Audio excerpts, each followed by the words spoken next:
With the holidays fast approaching us, it might be time to talk about happiness. Stay tuned, and I'm going to share with you a quote about it and give you some thoughts and pointers on how to be more happy.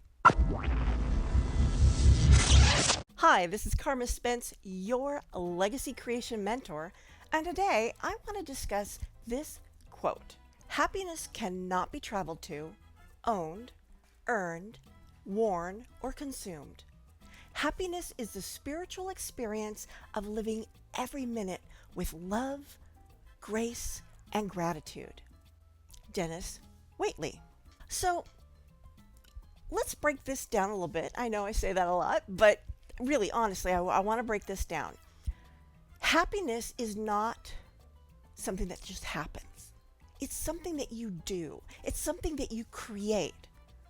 You have to choose to be happy regardless of what your circumstances are. So, how do you live every moment in love, grace, and gratitude? Here are some things that I've done to help me with that. First of all, at least in my relationship, my husband and I tell each other that we love each other pretty much every day, sometimes multiple times a day.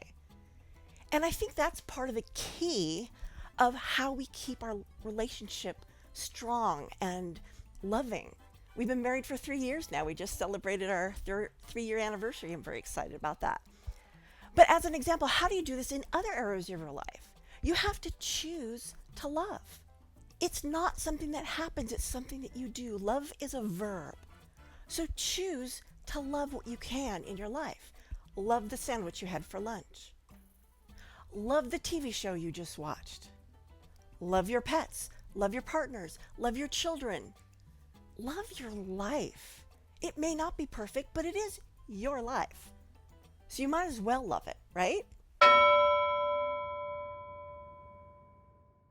Second, what about grace? Grace is a state of, and I'm not quoting a dictionary or anything, this is just sort of my interpretation of what grace is. Grace is a state of being calm and relaxed. So how do you fill your life with grace?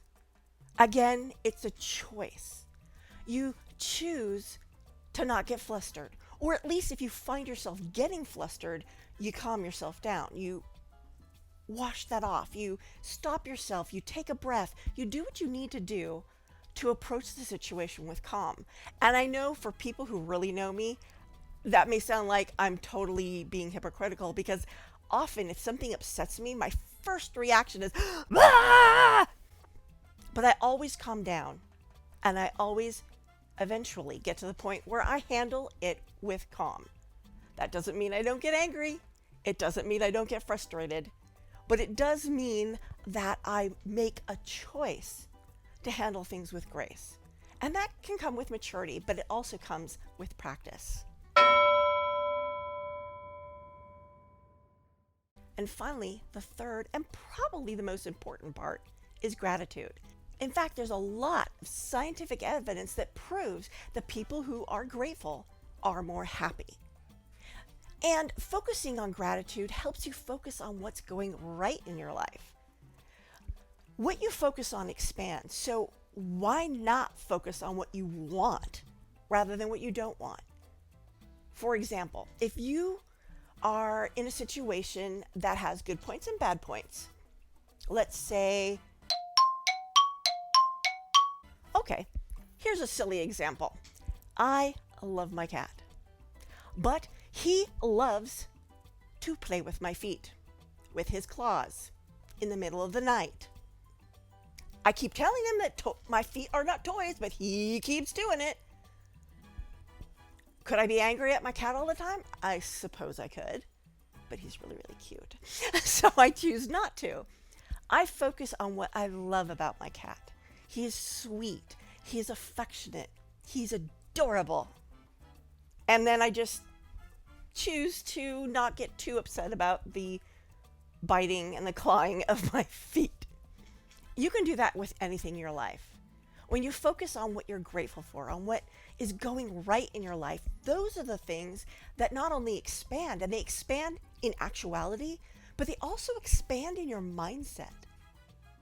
Because when you put an emphasis on something, literally there's a part of your brain called the reticular activating system that focuses your attention on what you want to pay attention to. So if you want to pay attention to how things are bad, it brings your attention to everything that's bad. If you want to pay attention to things that are good, it will point out all the things that are good in your life. So make gratitude a daily, if not more, habit. And that's how you be happy. You choose to love, you choose to handle things with grace, and you choose to be grateful for what's going right in your life. That's the key to happiness. I hope you found value in this episode of the Weekday Wisdom. If you liked it, please give it a thumbs up and subscribe to my YouTube channel for more informative videos like this one. And subscribe to my YouTube. And subscribe to my YouTube. God, I can't say YouTube. That's right. I'm over here.